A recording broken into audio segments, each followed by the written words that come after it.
नमस्कार, आप देख रहे हैं भारत टाइम्स न्यूज और मैं हूं आपके साथ कंचन। प्रेस कॉन्फ्रेंस के दौरान निर्दलीय उम्मीदवार ने कहा कि विकास के नाम पर दोनों पार्टियों ने मगरा क्षेत्र को हमेशा ठगा है। साथ ही जतारण विधायक पर मगरे क्षेत्र में विकास में भेदभाव का लगाया आरोप और साथ ही विधायक अविनाश गहलोत के कामकाज को क्या नकारा साबित सड़कों और रोजगार का मुद्दा बताया और विशाल जनसंपर्क कार्यक्रम का आयोजन किया गया। मंच पर अलग अलग वक्ताओं के द्वारा भाषण प्रस्तुत किया गया, जिसमें विधायक के कामकाज को खुलेआम मंच पर नकारा साबित किया गया है। जनता के सामने वो हजारों की संख्या में भीड़ एकत्रित हुई। प्रेस कॉन्फ्रेंस का आयोजन किया गया।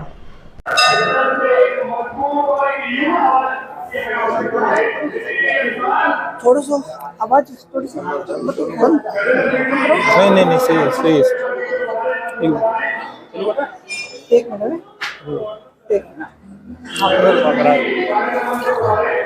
बैठो जब है बस। अरे साहब जो ले तो 2000 बड़ा बता रहता। हाँ चलो फिर जो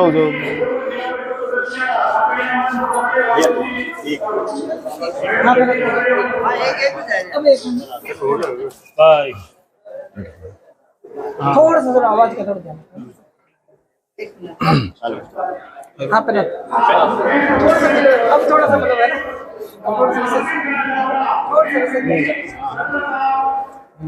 नमस्कार सर, ये महाकुंभ को लेकर कुछ कहना चाहेंगे आज? बिल्कुल ये जैतारण का महाकुंभ कह दो, बिराटिया बाबूजी का मेला कह दो। ये 36 कौम के भगवान रामदेव जी 36 कौम को मानते थे, किसी से छुआछूत नहीं करते थे। वो भगवान थे, उनके लिए सब बराबर थे और उन्हीं के आदेश से मैं आज यहाँ आया हूँ और सभी जैतारण की 36 कौम को साथ लेकर, बिना भेदभाव के, बिना किसी, सबको साथ लेकर और इस जैतारण का निर्दलीय प्रत्याशी के रूप में इलेक्शन लड़ने जा रहा हूँ। यही मेरा उद्देश्य है कि सबको साथ लिया जाए। पीछे की बात करूं तो क्या कोई किसी पार्टी से आपने टिकट की डिमांड की थी? हाँ, बीजेपी से टिकट की मांग की थी। ये आपका तीसरा चुनाव है, क्या कहना चाहोगे अनुभव को लेकर?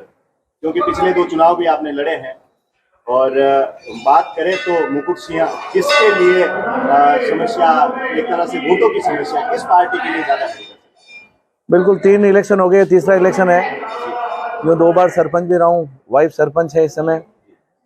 और जनता के जो काम नहीं होते एरिया में, उनकी समस्याओं को लेकर मैं हर समय प्रयास करता हूं कि उनकी समस्याओं को हल करूं और उन्हीं समस्याओं को हल करते करते ये इलेक्शन में आ जाते हैं और लोगों का जो प्रेम है और लोगों का विचार है कि अगर आपके पास कोई पद होगा तो आप ये आसानी से काम कर पाओगे, तो आपको इलेक्शन लड़ना चाहिए, जनता के लिए लड़ना चाहिए।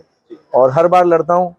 और पिछली बार फर्स्ट टाइम जब प्रयास किया था तो एक मात्र फॉर्म भरने वाली बात थी, एक अनुभव था कि फॉर्म कैसे भरते हैं, क्या करते हैं, और जनता से मिले थे, अच्छा अनुभव था। दूसरा प्रयास किया तो प्रयास था कि कोई टिकट लेके आएगा मंगरा क्षेत्र से, लाया नहीं। इस बार भी था कि मंगरे से किसी न किसी को टिकट मिलेगा, लेकिन टिकट मिला नहीं। मैंने प्रयास किया तो भी कहा कि भाई आप कोई पार्टी में ज़्यादा समय नहीं दिया आपने। लेकिन ऐसा लगता है कि जिन्होंने कोई कांग्रेस ज्वाइन कर रखी थी उनको तो बीजेपी ने ज्वाइन करेगी कांग्रेस का, तो पार्टियों का तो कोई मॉरल रहा नहीं है। तो क्या मगरे को विकास से पिछड़ा देखते हैं आप, या विकास हुआ इन 5 वर्षों में? अगर कांग्रेस सरकार की बात करें और वर्तमान विधायक की बात करें, विकास नहीं हुआ है, विकास बिल्कुल भी नहीं हुआ है।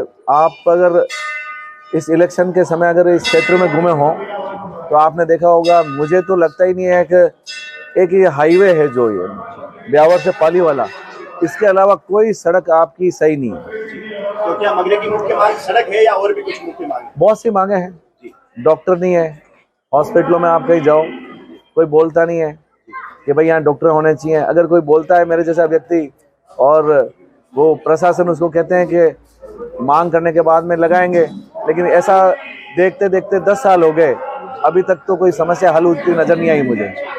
भाजपा की गाड़ियों को जो मगरे में प्रवेश पर रोका गया, उसको कुछ कहना चाहेंगे आप, या उस पर कुछ अपने वक्तव्य देना चाहते हैं? बिल्कुल मैं कहना चाहूँगा। वैसे इस प्रकार का कार्य अशोभनीय है, लेकिन जो कर्म करते हैं उन कर्मों का फल मिलता है। वर्तमान विधायक ने जो कर्म किए मंगरे में नहीं आने का, तो जनता ने कहा जब इतने साल नहीं आया, 5 साल नहीं आए, तो अब क्या जरूरत है। तो ये जनता का न्याय था और जनता ने किया। जनता जनार्दन है, जनता से आगे कोई नहीं चलता। और शेरे मगरा, हीरा सिंह जी के आगे शेरे मगरा जुड़ा करता था, अब आपके साथ जुड़ने लगा है, क्या कारवा बढ़ रहा है? कारवा तो बढ़ चुका है। आप देख लें कि 25-25 हजार वोट लेके आएंगे उधर मारवाड़ के 4, जिसमें 2 तो कांग्रेस और बीजेपी के हो गए और 2 निर्दलीय हो गए। जो 50-50 हजार वोट लाते थे और थोड़ा सा आगे निकलने पे जीतते थे, उनका तो डिवाइड वही हो गया आधे आधे वोटों का, तो 25 हजार है।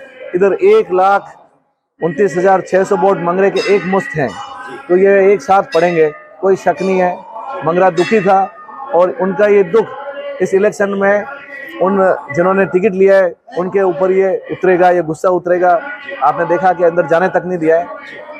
मगरा और मारवाड़ के आपसी समन्वय पर कुछ कहना चाहेंगे, जनता को कुछ संदेश देना चाहेंगे मीडिया के माध्यम? बिल्कुल बिल्कुल, मंगरा और मारवाड़ में कोई फर्क नहीं है।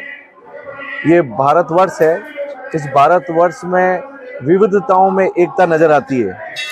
हमारे यहाँ हिमालय पर्वत है तो रेगिस्तान भी है, तो हमारे यहाँ मंगरा है तो इधर ये जैतारण का मारवाड़ रेगिस्तान क्षेत्र भी है।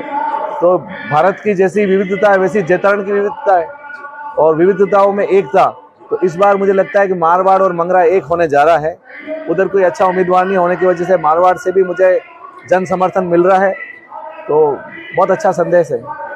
योगी लक्ष्मणनाथ महाराज की बात करूं तो क्षेत्र में चर्चा ये भी तेज हुई जब प्रचार के दौरान आपसी मेल मिलाप हुआ आप दोनों का, ये भी चर्चा हुई कि हो सकता है मुकुट सिंह जी योगी लक्ष्मणनाथ महाराज के साथ हो सकते हैं, इस पर कुछ स्पष्ट करना चाहेंगे? बिल्कुल बिल्कुल, आपका स्पष्ट शायद आपके ही चैनल पे मैंने 1-2 बार देखा, तो आपने इस तरीके अफवाहें फैलाई है। कोई बात नहीं, देखो अफवाहें समझ लो चाहे उसको कुछ भी कह दो, लोगों के लिए तो ऐसा ये अफवाही तो है ना कि भाई समर्थन दे रहे हैं। चैनल पर भाई मैंने कहा नहीं, मैंने कहा नहीं, लेकिन ये एक अफवाही है जो जनता में चल रही है। आप नाराज नहीं होए, अफवाही ही कहेंगे उसको। उसका मैं आपको बता दूं कि किसी भी संत के लिए, किसी भी सनातन धर्म के लिए मुकुट सिंह हमें